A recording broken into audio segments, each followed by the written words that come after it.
그들이 갈릴리 맞은편 거라사인의 땅에 이르러 예수께서 육지에 내리심에 그 도시 사람으로서 귀신 들린 자 하나가 예수를 만나니 그 사람은 오래 옷을 입지 아니하며 집에 거하지도 아니하고 무덤 사이에 거하는 자라. 예수를 보고 부르짖으며 그 앞에 엎드려 큰 소리로 불러 이르되 지극히 높으신 하나님의 아들 예수여, 당신이 나와 무슨 상관이 있나이까? 당신께 구하노니 나를 괴롭게 하지 마옵소서 하니, 이는 예수께서 이미 더러운 귀신을 명하사 그 사람에게서 나오라 하셨습니다. 귀신이 가끔 그 사람을 붙잡음으로 그를 쇠사슬과 고랑에 매어 지켰으되 그 맨 것을 끊고 귀신에게 몰려 광야로 나갔더라. 예수께서 내 이름이 무엇이냐 물으신즉 이르되 군대라 하니, 이는 많은 귀신이 들렸습니다. 무조갱으로 들어가라 하지 마시기를 간구하더니 마침 그곳에 많은 돼지떼가 산에서 먹고 있는지라 귀신들이 그 돼지에게로 들어가게 허락하심을 간구하니 이에 허락하시니, 귀신들이 그 사람에게서 나와 돼지에게로 들어가니 그 떼가 비탈로 내리더라. 호수에 들어가 몰사하거늘 치던 자들이 그 이루어진 일을 보고 도망하여 성내와 마을에 알리니, 사람들이 그 이루어진 일을 보러 나와서 예수께 이르러 귀신 나간 사람이 옷을 입고 정신이 온전하여 예수의 발치에 앉아 있는 것을 보고 두려워하거늘 귀신 들렸던 자가 어떻게 구원받았는지를 본 자들이 그들에게 이르매, 거라사인의 땅 근방 모든 백성이 크게 두려워하여 예수께 떠나시기를 간구하더라. 예수께서 배에 올라 돌아가실새 귀신 나간 사람이 함께 있기를 구하였으나 예수께서 그를 보내시며 이르시되 집으로 돌아가 하나님이 내게 어떻게 큰 일을 행하셨는지를 말하라 하시니, 그가 가서 예수께서 자기에게 어떻게 큰 일을 행하셨는지를 온 성내에 전파하니라. 아멘. 한 주간 평안하셨습니까? 이제 1월 둘째 주가 되어졌습니다. 날짜로는 8일밖에 되지 않았는데 주로는 벌써 둘째 주가 되어졌네요. 모르겠습니다. 제가 주중에 2박 3일이죠. 2박 3일 동안 총회에서 하는 목회자 총회의 임시 총회 겸 목회자 영성대회에 기도해 주신 덕분에 잘 갔다 왔습니다. 있으면서 저희 집보다 훨씬 따뜻하게 있었어요. 저희 집보다 기온 온도가 10도가 차이 나더라고요.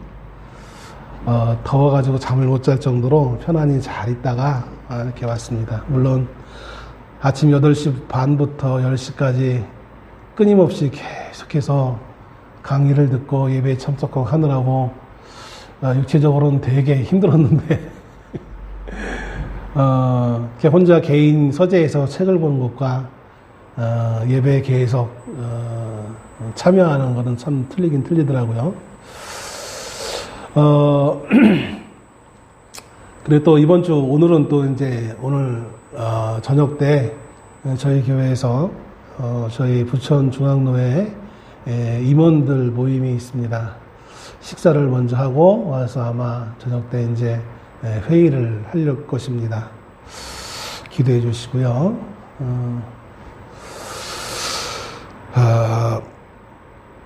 오늘 우리가 읽은 본문의 말씀을 보면 예수님께서 거라사인의 땅에 들어가셨을 때 귀신 들려서 무덤에 있는 사람을 만나게 되어집니다. 예수님께서 귀신 들린 그 사람에 있던 그 귀신에게 그 사람에게서 나오라고 명령하셨고, 귀신들은 자신들을 무저갱으로 보내지 말아달라고 예수님께 간청합니다. 대신 근처에 마침 눈에 띄었던 돼지들에게 자신들이 들어갈 수 있게 해달라고 이렇게 청하는 것이죠. 예수님께서 허락하시자 귀신들이 그 사람에게서 나와서 돼지들에게 옮겨가게 되어집니다. 근데 놀랍게도 그 이후에 돼지들이 그만 다 내리더라. 본문에 의하면 비탈로 내려갔다라고 하지만 원어에 의하면 절벽에서 떨어진 겁니다. 절벽에서 떨어진 걸로 이해하시는 것이 더 맞습니다. 그래서 몰사했다라고 기록해 주고 있는 것을 보게 되어집니다.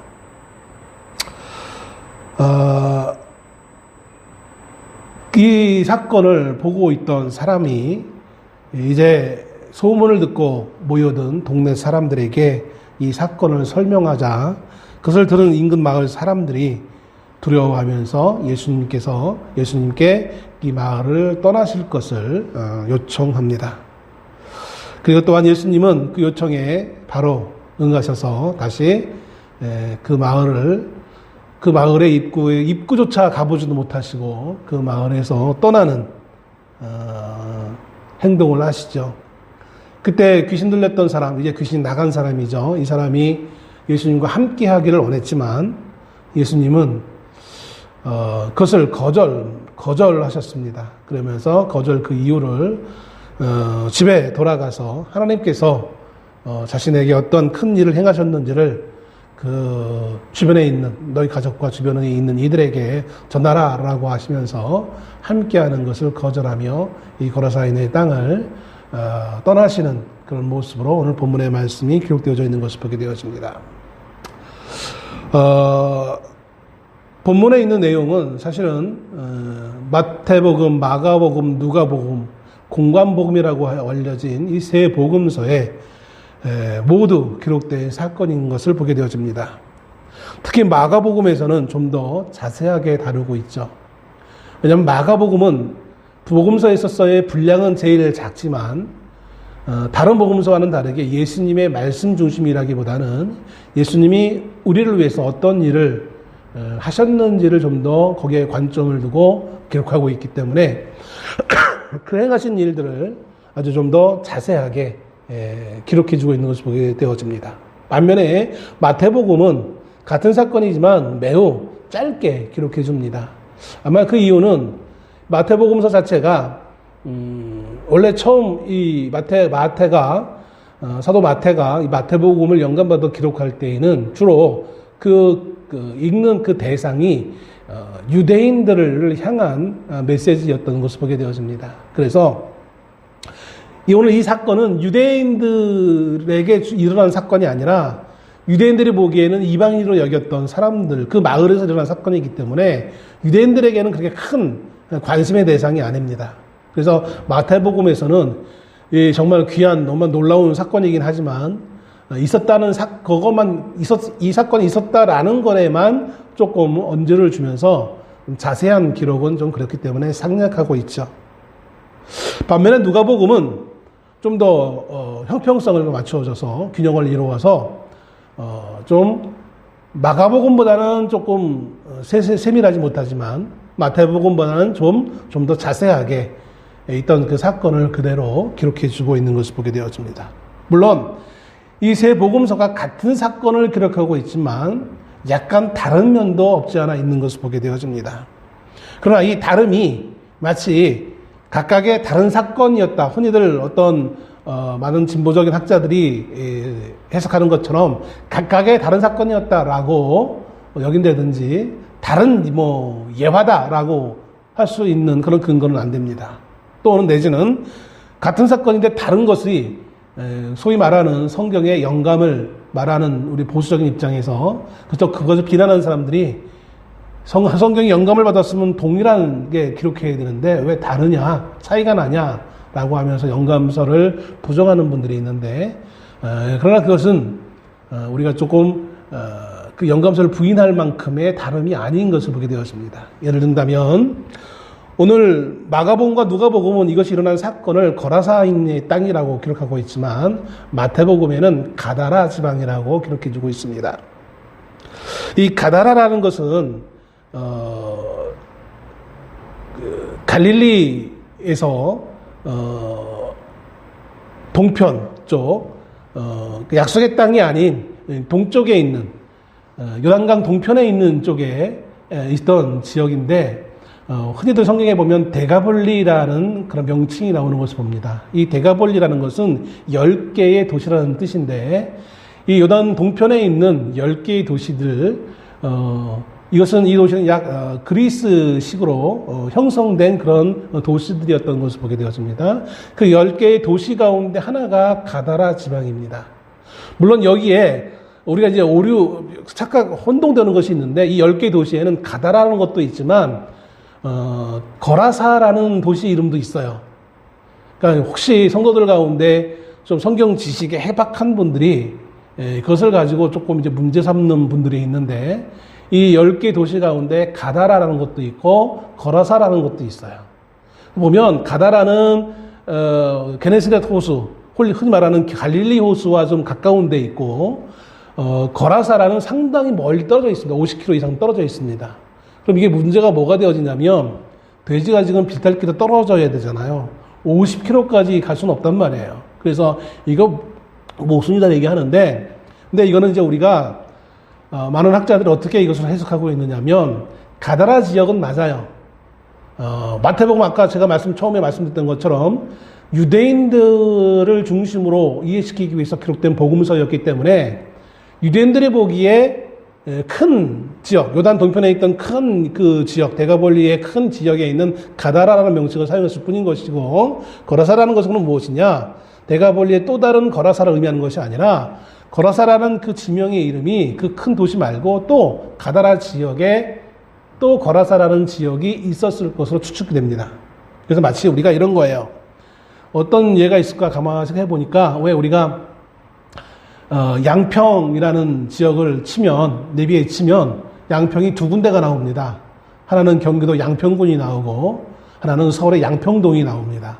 이것처럼 거라사라고 했을 때는 대가볼리의 가다라와 맞먹는 또 다른 도시, 대형 도시, 뭐 대형이라고 해봤자 그 대형이라고 표현하지 어울리지 않는데, 그래도 이제 상대적으로 그 큰 도시 거라사가 아니라 가다라 도시 지역에 있었던, 그러니까 가다라를 중심으로 하고 있는 그 행정구역 안에 있는 조그만 거라사인의 땅으로서 보는 것이 더 합리적인 것이다 라고 해석해 볼 수 있는 것입니다.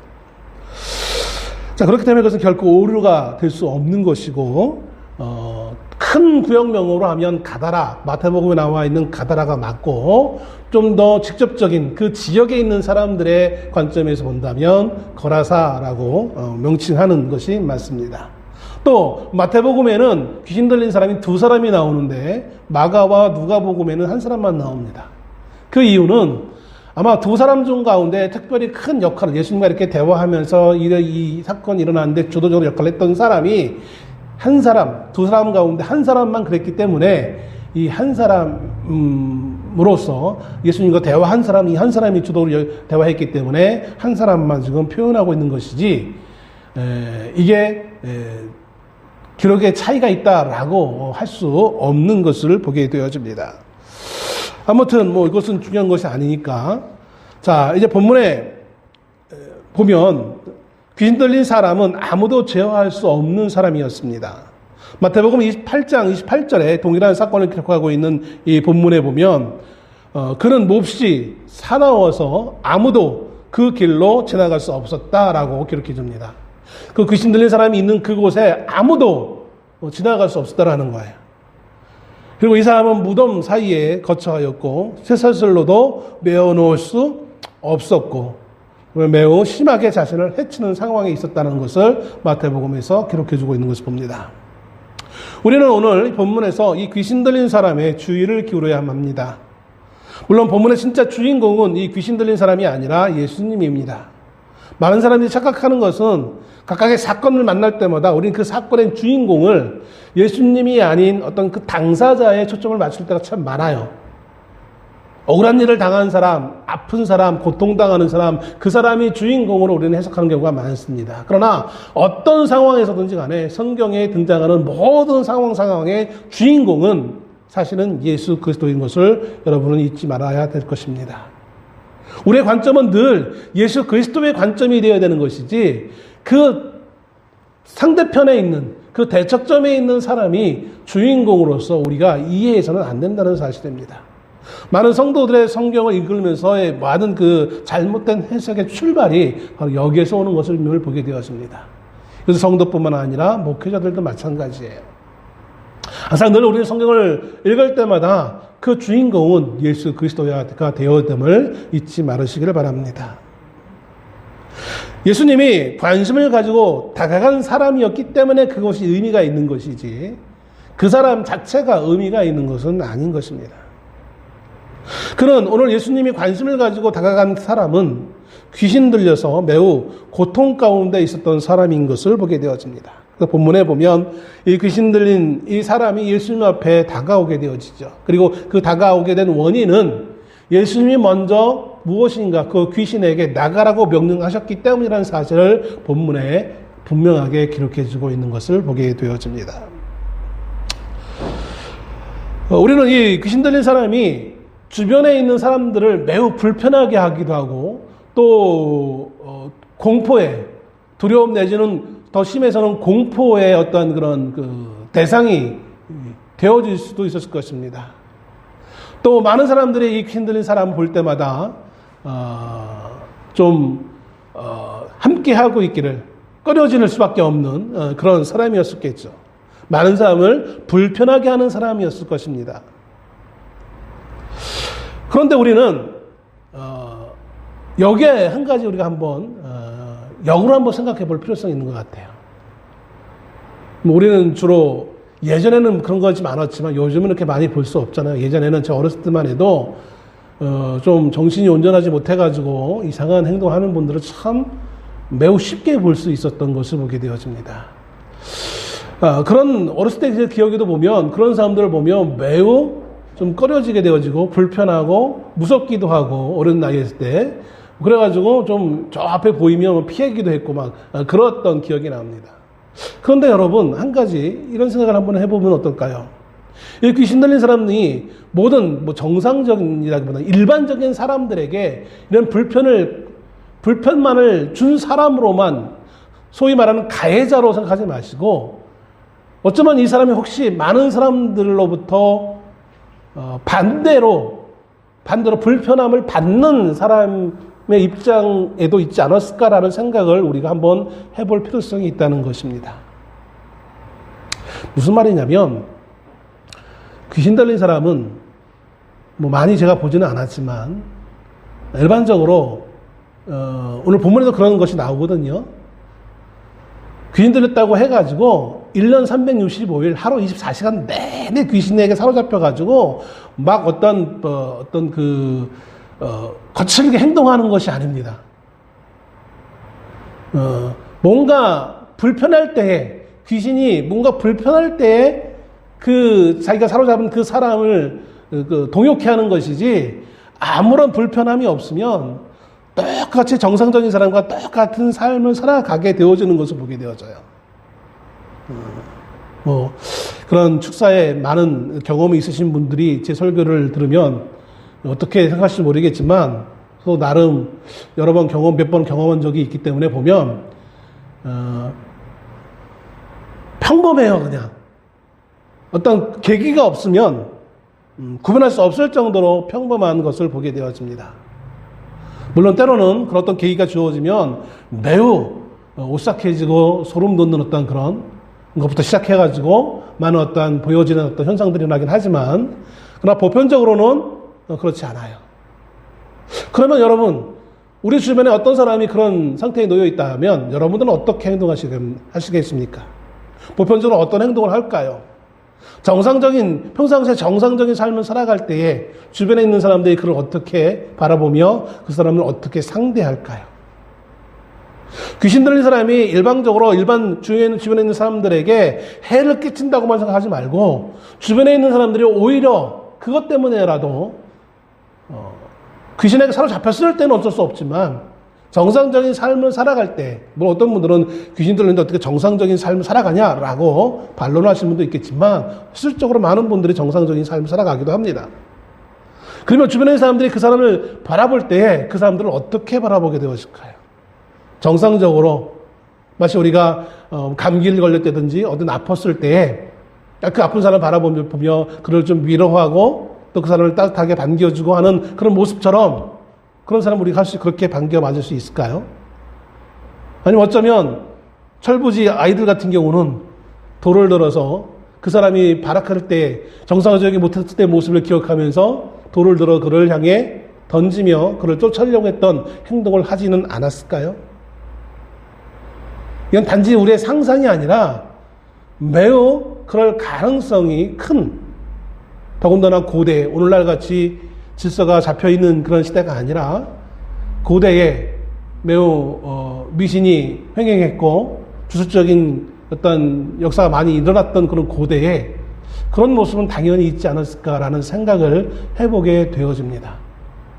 저 어렸을 때만 해도 그런 정상적인 사람을 못한 사람을 만났을 때 동네 아이들이 놀리고 희롱하고 하는 모습을 없지 않아 봐왔거든요. 그 다음에 이 사람은 귀신에게 사로잡혀가지고, 어떤 폭력적인 행동을 할 때에는 그렇지 않겠지만, 그러지 않을 때에는 얼마나 이 사람이 그 마음이 심적으로 괴로웠겠습니까?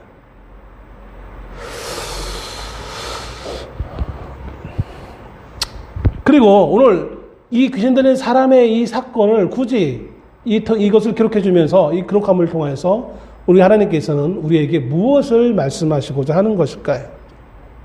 이 귀신 들린 사람의 문제로만 우리는 여겨서는 안 될 것입니다. 어쩌면 이 거라사 지역에 살고 있는 이 사람들은 그 귀신 들린 사람을 볼 때마다 좀 전에 말씀드린 것처럼 두려움의 대상일 수도 있고 또 피함의 대상이 될 수 있고 여러 가지 느낌이 다르겠지만 또 한편에서는 이런 생각도 하지 않았을까라는 생각을 해보게 되어집니다. 뭐냐면 다행이다. 왜 다행이다라는 생각을 했을까요? 내가 아니니까 다행이다. 27절 본문의 말씀에 이렇게 기록합니다.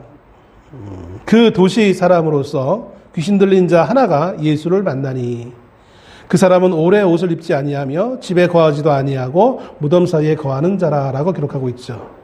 이 본문의 말씀의 중요한 것 하나는 뭐냐면 이 사람은 원래 이 도시 사람이었다라는 겁니다. 도시에 주소를 두고 도시에서 살고 있던 사람이고 도시에 분명히 아는 사람들이 있었고 친인척이 분명히 있었을 것입니다. 원래 거주지는 도시였습니다. 그런데 그는 지금은 예수를 만나는 이 순간은 그는 그 도시에 있지 못하고 무덤 사이에 거하는 자라고 표현되어집니다. 거한다라는 것은 아주 거기에 영원히 사는 자가 아니라 거기에 그냥 지금 현재는 거주하고 있을 뿐인 거예요. 다른 말로 표현하면 원래 그는 거기 있어서는 안 될 존재인데 거기에 있는 것입니다. 그는 어디에 있어야 될 존재입니까? 바로 그가 원래 살고 있던 도시에 있어야 될 사람입니다. 근데 그는 그 도시에 있어야 될 그 사람이 어떤 연유에선지 물론 귀신 들림의 연유이겠죠. 다른 조건에 의해서 그는 무덤 사이에 거할 수밖에 없는 있을 수밖에 없는 현재가 되어졌습니다.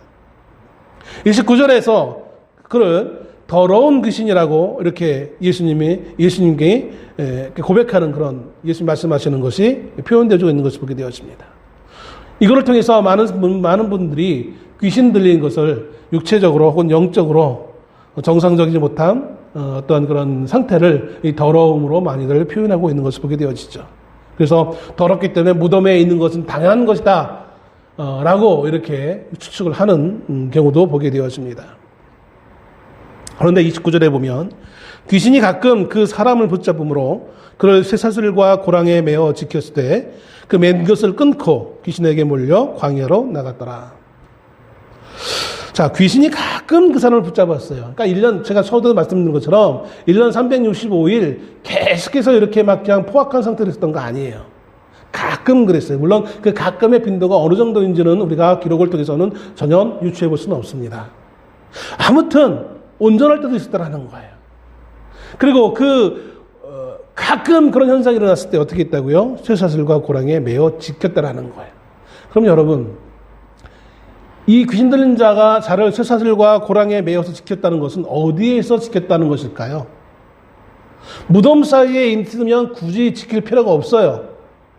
무덤 사이에 있는 자를 굳이 사람들이 마을에 있는 사람, 도시에 있는 사람들이 나와 무덤 사이까지 와가지고 이거 지킬 필요가 전혀 없어요. 사람도 다니지 않는데 굳이. 이 말은 이 쇠사슬과 고랑에 매은 것은 어느 때를 말하는 겁니까? 도시에 있을 때를 얘기합니다. 그 도시에 있을 때 쇠사슬과 고랑에 매었지만 이가 너무 난폭하여서 그것을 끊고 탈출한 거예요. 탈출하여서 광야도 가게 되어지고 또는 광야에만 있을 수 없으니까 거기 또 이제 무덤 사이에 있기도 하고 무덤 사이에 있다가 오늘 예수님을 만난 거예요. 자, 아무리 귀신 들린 자라 할지라도 흔히들 축사하시는 분들이 얘기를 하죠. 귀신 들리면 얼마나 힘이 세진지 모른다고. 실질적으로 힘이 많이 세집니다. 근데 아무리 힘이 세진다 할지라도 쇠사슬을 끊을 정도까지 될까? 우리가 영화나 드라마 같은 경우를 보면 그런 현상도 있지만 아무리 그 귀신이 힘이 세진다 할지라도 쇠사슬을 끊는다는 것은 이해할 수 없는 것 아닐까요? 그러면 왜 쇠사슬을 어떻게 하면 쇠사슬을 끊을 수 있는 것일까요? 두 줄 중에 하나입니다. 처음부터 쇠사슬이 형편없는 고대였으니까 과학이 발달하지 못해서 쇠사슬은 것이 말만 쇠사슬이지 실제로는 그렇게 오늘날 같이 강도가 센 그런 것이 아니었기 때문에 좀 힘을 썼을 때 끊어졌을 것이다 라고 유추해 볼 수 있고요. 또 한 가지는 의도적으로 묶은 사람들이 의도적으로 세게 묶지 않은 것이 아닐까. 뭔가 좀 허술하게 끊어지기 쉽게 어느 이음새 부분들을 좀 약하게 만들어서 의도적으로 그런 것이 아닐까. 왜? 그럼 이렇게 하면 왜? 라는 말 나오겠죠. 귀신 들렸다라는 것은 오늘날도 끊어지는 것이겠지만 고대에는 미신이 더 많았던 고대에는 매우 심각한 것입니다. 귀신은 없어질 수 없는 거예요. 존재하는 거예요. 근데 그 존재하는 것이 내가 아니라 옆에 다른 누군가에게 들어가면 그 사람에게 있는 그 순간만큼은 나는 안전할 수 있다는 거예요. 여러분 그런 생각 안 해보셨습니까? 우리 거라사 지역에 살고 있는 많은 사람들의 입장에서 본다면 저 사람이 귀신 들린 사람에게 귀신 들어가서 귀신이 우리를 좀 불편하게 하고 공포스러운 분위기는 만들지언정 좌우지간 그 몸 안에 있는 만큼은 다른 사람은 물리적으로는 조금 위험할지 모르겠지만 다른 부분에 있어서는 좀 다른 사람들은 안전한 것이 아닐까. 그래서 그 물리적인 부분만 조금 뭔가 위해를 못 가도록 약간 좀 제재만 가하는 형식으로 그리고 그것이 물리적인 어떤 그 제재가 풀어졌을 때 도시가 아니라 도시 바깥으로 도망갈 수 있게끔 해준다면 그 정도만 조치해 놓는다면 굳이 우리가 뭐 신경 쓸 필요가 뭐 있을까? 좀 불편하긴 하지만 라는 생각을 하지 않았을까? 우리 최초 우리나라 제주도 선교사였던 이기풍 목사님이 제주도에 내려가셔서 복음을 전할 때 그가 기록한 기록에 의하면 그때가 1900년대 초반이었잖아요. 그런데도 그때임에도 불구하고 제주도에 보면 사람들을 인신공양하는 그런 습관이 남아 있었다라고 기록해주고 있는 것을 봅니다. 뭐 뱀굴이라고 하죠. 사람을 이렇게 제물로 바치는 것. 이게 먼 옛날이 아니라 1900년대 초에 우리나라에도 있었던 모습인 것을 보게 되었습니다. 그렇다면 예수님 당시에 2000년 전 당시에 사람들이 이 현상을 받아들일 때 어떻게 받아들였겠습니까? 없앨 수는 없지만 없을 수 없기에 내가 아닌 다른 누군가가 그렇게 하고 있다면 그만이라도 좀 다행이지 않을까라는 생각을 하지 않았을까라는 생각을 해보게 되었습니다.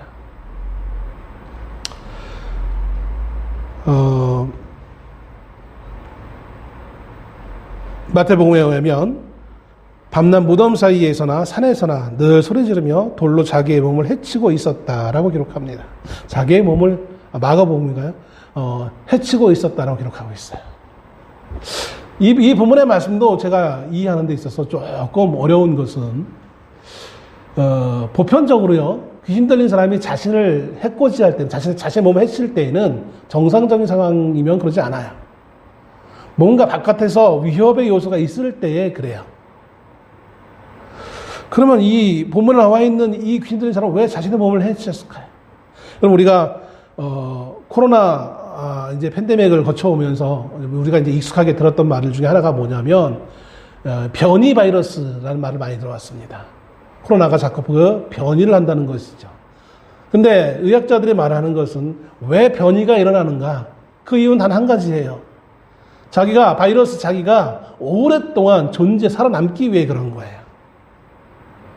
그래서 치명률을 낮추면서까지 숙주의 치명률을 낮추면서 자기가 오래 또 널리 퍼지게 하기 위해서 바이러스는 계속해서 변이를 일으킵니다. 그것은 숙주를 오래 살도록 하기 위한 하나의 뜻하지 않은 결과를 나타내게 되어지는 것이죠. 귀신 들린 자도 마찬가지예요. 귀신이 한 사람의 그 영에 깃들어졌을 때에 기왕이면 들어가 있으면 오래 있기를 원합니다. 오래 있으려면 어떻게 해야 될까요? 숙주라는 거 말이 좀 이상하네요. 그 사람이 건강하게 오래 살아야 돼요. 살아 수 있는 만큼. 그래야 자기가 이용할 수 있으니까. 흔히 영화에 나오는 뭐 오맨이나 그런 영화의 그 테마사들이 퇴마하기 전까지는 매우 평온한 가운데 있습니다. 오늘 본문에 나와 있는 귀신 들린 사람은 왜 자기의 몸을 해했을까요? 이것은 어쩌면 귀신이 그 사람을 괴롭힌다기보다는 어떻게 보면 마을 사람들이 귀신 들린 사람에게 평상시 했던 행동을 그대로 표현하고 있는 것이 아닐까라는 그렇게 연구한 학자들도 있어요. 뭐 심리학자, 오늘날 이제 심리학이나 다른 어떤 분야에 있는 또는 다른 그 신학자들의 논문들에 보면 이것이 그냥 단지 귀신이 그 사람을 괴롭히는 어떤 행동이라기보다는 그것이 주변에 있는 사람들이 귀신 들린 사람에게 했던 그 행동을 그대로 묘사하고 있는 부분이 아닌가라고들 해석하는 경우도 있는 것을 보게 되었습니다. 이 말은 그만큼 이 귀신 들린 사람은 주변에 있는 모든 사람들에게 물론 귀신 들렸다는 그 내용 자체만으로도 환영받을 일은 아니겠지만 그러나 주변에 있는 많은 사람들에게 생각보다 많은 그도 고통을 주지만 그 자신도 귀신이 아닌 주변에 있는 사람들에게 고통을 받고 있는 상태였다. 눌림을 받고 있는 상태였다라고 볼 수도 있다는 것입니다.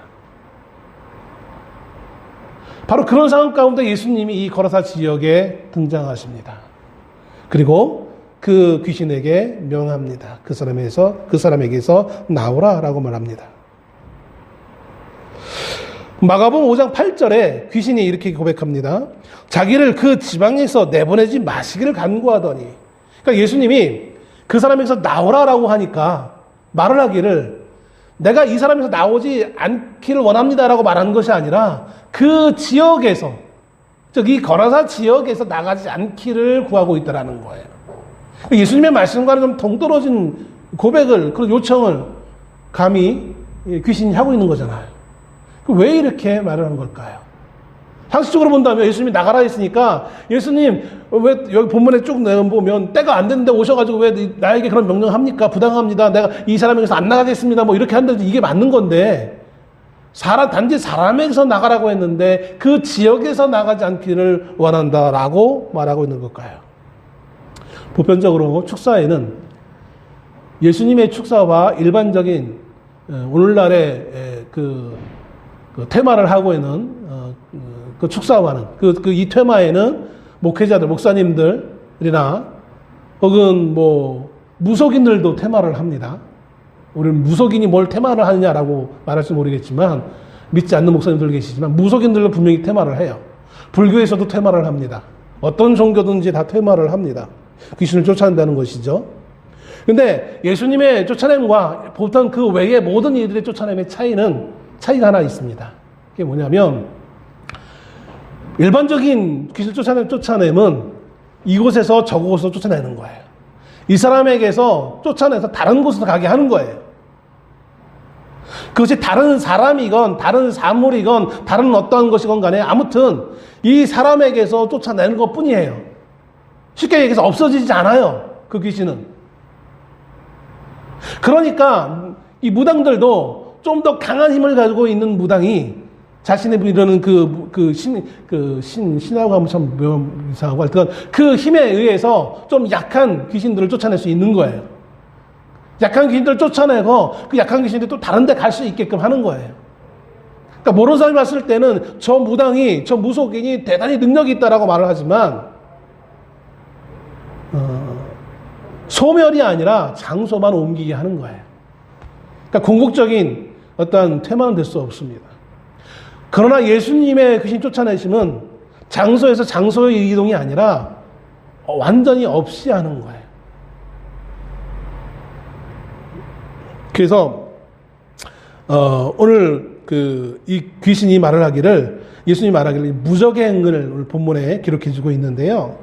이 무적행은 31절에 무적행으로 들어가라 하지 마시기를 간구하더니 이렇게 표현합니다. 귀신 예수님에게.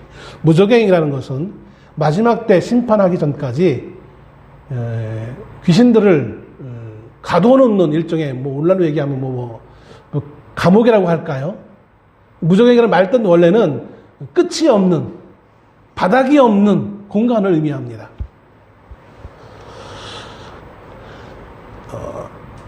그곳으로 가게 하는 거예요. 그러니까 우리가 살고 있는 이 땅에서 완전히 사라지게 하는 거예요. 예수님의 축사는. 그러니까 이 귀신 들린 사람에게 있었던 이 귀신이 뭐 한두 군데 아니라 본문의 말씀에는 얼마나 많은지 군대라고 표현하고 있는데, 이 군대 귀신들이 소멸되는 걸 원치 않았단 말이에요. 그래서 예수님에게 아직 심판 때도 아니고 소멸되어지는 걸 원치 않기에, 예수님 그러면 우리가 나가겠는데, 예수님의 명예로 나가겠는데 다른 곳이 아니라 마침 눈에 보니까 뭐가 보입니까? 돼지들이 보인다는 거예요. 저 돼지들에게 달아나기를 원합니다 라고 이렇게 간구하는 것이죠. 이건 어쩌면 귀신들의 꾀를 낸 거예요. 속인 거예요. 속이려고 하는 행동이에요. 비록 귀신들이 제일 좋아하는 건 사람의 몸이었지만 어쩔 수 없는 상황 가운데서 소멸되기는 싫고 무적에게 들어가기는 싫고, 그러면 우리가 조금 좋지는 않지만, 모양이 좋지는 않지만 저 돼지들에게 가겠습니다 라고 예수님을 좀 속이려고 하는 행동이죠. 그러나 우리 예수님이 누구십니까? 그들의 그 귀신들의 그 속셈을 아시죠. 그럼에도 예수님은 일단 허락하십니다. 그리고 돼지들에게 들어갑니다. 그리고 어떤 일이 일어납니까? 돼지들이 비탈길로 내려다 계곡 그 절벽에서 떨어져 내립니다. 완전히 죽습니다. 돼지들의 죽음으로 인해서 그들은 귀신들은 자신들이 성공했다라고 생각했지만 예수님의 의도대로 완전히 소멸되어지는 결과를 맞이하게 되어지는 것입니다.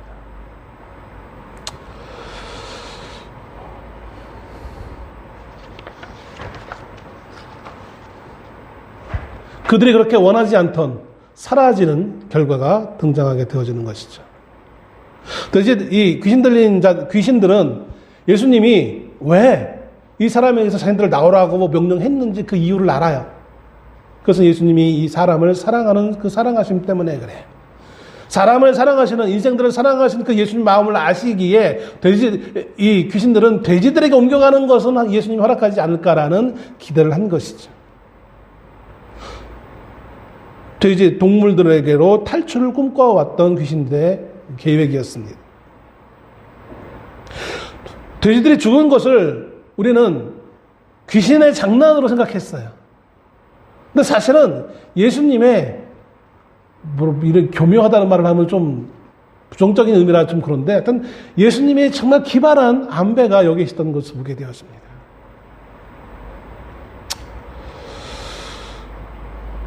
오늘 이 귀신 들린 사람을 자유케 하시는 예수님의 이 기적의 모습을 보고 동네 사람들은 성경에 보면 뭐라고 표현하고 있습니까?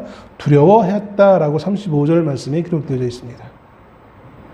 36절에도 귀신 들렸던 자가 어떻게 구원받았는지를 본 자들이 그들에게 이르매, 37절에 거라사인의 땅 근방 모든 백성이 크게 두려워하여 예수께 떠나기를 구하더라. 한 사람이 구원받는 지금 일이 이루어졌어요. 그런데 왜 모든 사람들이 예수님을 떠나라 라고 말씀하시는 걸까요? 왜 이들은 두려워해야만 했을까요? 여기에 오늘 본문을 기록한 목적이 있습니다. 우리가 오늘 많은 시간 제가 앞에 장황하게 설명한 이유를 이제 이것을 말하기 위해서 여기까지 이 배경을 좀 장황하게 설명을 했습니다. 왜 예수님은 이렇게 복잡하게 이 일을 하셔야만 했을까요? 그냥 예수님이 그냥 뭐 귀신들 쫓아버리고 아무도 모르게 그냥 쫓아내보면 되는데 굳이 왜 이런 사건을 일으키셔서 마을 사람들과 만나고 마을 사람들로부터 쫓겨나는 이 굴욕적인 상황을, 사람을 구원해놓고 쫓겨나는 거잖아요.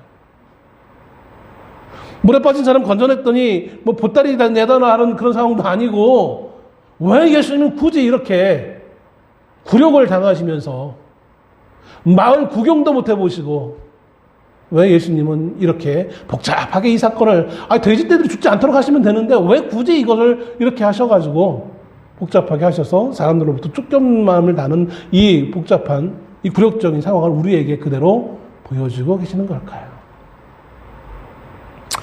귀신 들린 사람, 본문에 있어서 귀신 들린 사람, 이 사람만이 사실 문제가 아니라 주변에 있는 모든 거라사 지역에 있는 모든 사람들의 문제가 그대로 이 사건을 통해서 우리에게 보여주고 있습니다. 오늘 이 본문의 내용을 단지 예수님이 귀신을 쫓아낸 사건으로만 이해하며 넘어가면 안 돼요. 단지 그런 물론 모든 일들이 육적인과 영적인 것이 다 이건 귀신 쫓아내는 것만 영적인 것은 아니지만 요거 하는 거에만 우리가 초점을 맞춰서 이 본문의 사건을 제대로 이해했다라고 본다면 우리는 착각이라는 것입니다. 이건 대표적인 거예요. 귀신 들림의 역사는 대표적인 영적인 현상이지 영적인 형상의 모든 것을 의미하지는 않습니다.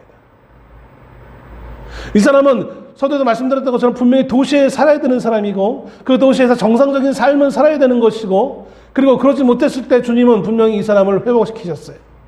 귀신을 쫓아내서 그를 회복시키셨어요. 그는 이제 구원받은 사람이 되었습니다. 구원받아서 그리스도와 함께 해야 될 사람이고 이제 믿음의 삶을 살아가게 될 하나님의 자녀가 되어졌습니다. 그런데 문제는 주변의 상황은 여전히 녹록지만은 않다는 것입니다. 이 한 사람을 구원하는 이 구원의 그 놀라운 은혜가 주어졌음에도 불구하고 모든 사람들은 그 자체만으로 두려워합니다. 왜 두려워하는 것일까요? 무엇 때문에 두려워하는 것입니까?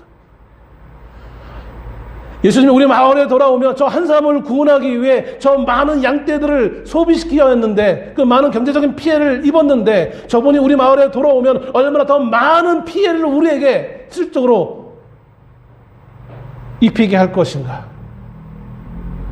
물론 예수님 자체의 그 능력도 두려웠겠지만 그 능력보다도 그 능력 때문에 주어지게 되는 그들의 실적인 수많은 보여지지 않는 많은 피해가 그들에게는 두려움의 내용일 수밖에 없는 것입니다.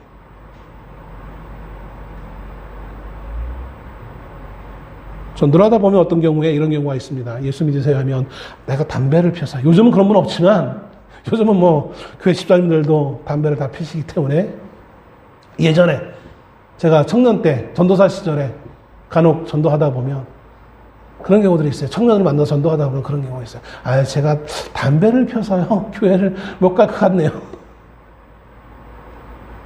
사실 담배 피는 거 예수 믿는 것과 큰 어떤 상관관계가 없어요. 담배를 피면 구원 못 받는다 성경에 기록되어 있지 않아요. 다만 우리의 윤리적인 어떤 삶의 요구들이 그랬기 때문에 담배를 금했을 뿐인 거예요. 근데 그것이 마치 우리의 핑계거리가 되어졌어요.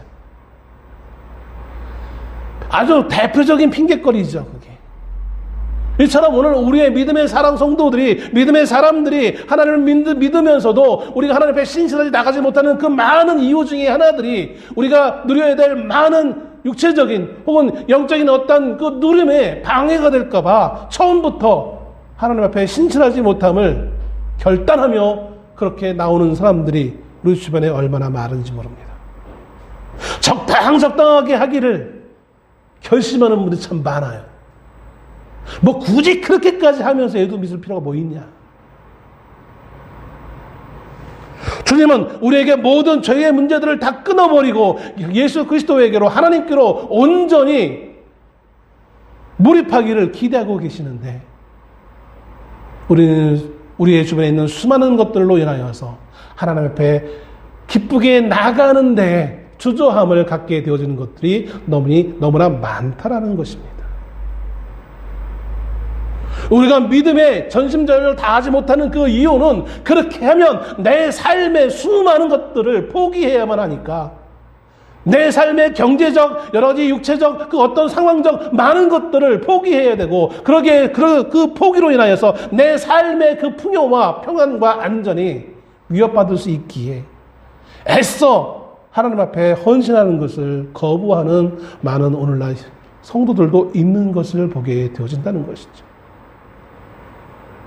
오늘 거라사 지방에 있는 많은 사람들이 그 기적의 그 회복의 역사를 봤음에도 불구하고 예수님을 거부했듯이 오늘 우리들은 예수 그리스도께서 틈만 나면 뭐 매 순간마다 우리와 함께 하시기를 기대하고 있지만 우리는 예수님, 우리는 부담스러워요. 우리가 맹신자가 될 필요가 뭐 있겠어요. 적당하게 예배 가끔 가다 빠지고 하면 되지 뭘 그렇게 하면서 우리는 믿음의 삶을 살아가고 있지는 않습니다. 애써 찾아오시는 예수 그리스도를 거부하며 우리로부터 멀리 떠나도록 그러면 내가 무언가 양보해야 되니까, 내가 손해보는 것 같으니까 그렇게 요구하고 있지는 않습니까? 단지 이것을 귀신 들린 자를, 귀신을 쫓아내는 사건으로만 이해하지 마시고 좀 더 확대해서 우리의 삶의 모든 영역에서 육적이건 영적인 부분을 다 점검해 보신다면 어쩌면 우리는 이 귀신 들린 사람, 아니면 그 주변에 살고 있던 거라사 지역의 사람들과 너무나 동일한 모습으로 살아가고 있다는 거예요. 오늘 이 아침에도 나를 찾아오신 예수님을 거부하면서 그분을 두려워하지 않았습니까? 예수님이 굳이 나한테 그렇게 하실 필요가 뭐 있는가? 주님은 귀신 들던 사람에게 마지막으로 권면하십니다. 집으로 돌아가 하나님이 내게 어떻게 큰 일을 행하셨는지를 말하라. 우리가 불순종에서 벗어날 수 있는 길은 하나님께서 나에게 어떤 큰 일을 행하셨는지를 고백하는 거예요. 하나님 나를 얼마나 사랑하셨고 나를 어떻게 구원하셨는지를 고백하며 늘 되뇌이는 것이 우리가 불순종의 길에서 벗어날 수 있는 유일한 길일 수밖에 없는 것입니다. 하나님의 은혜를 아는 자만이 하나님 앞에 순종할 수 있습니다. 믿음으로 나올 수 있습니다. 여러분, 하나님이 우리를 사랑하심을 결코 우리가 두려워하지 맙시다. 주님이 나를 건져내심은 나를 멸망시키기 위해 건져내심이 아니라 나의 것을 빼앗기 위해 건져내신 것이 아닙니다. 그럼에도 불구하고 우리를 절제시키시고 우리를 자꾸 권면하시는 그 이유는 그것만이, 그 길만이, 이 믿음의 길만이 우리가 유일하게 살아갈 수 있는 길이기 때문인 것입니다. 하나님 앞에 내려놓음을 우리가 두려워하거나 주저하지 맙시다. 당연히 그리스도를 믿는 자로서, 구원받는 자로서 믿음의 삶을 살아가는 것은 지극히 당연한 것입니다.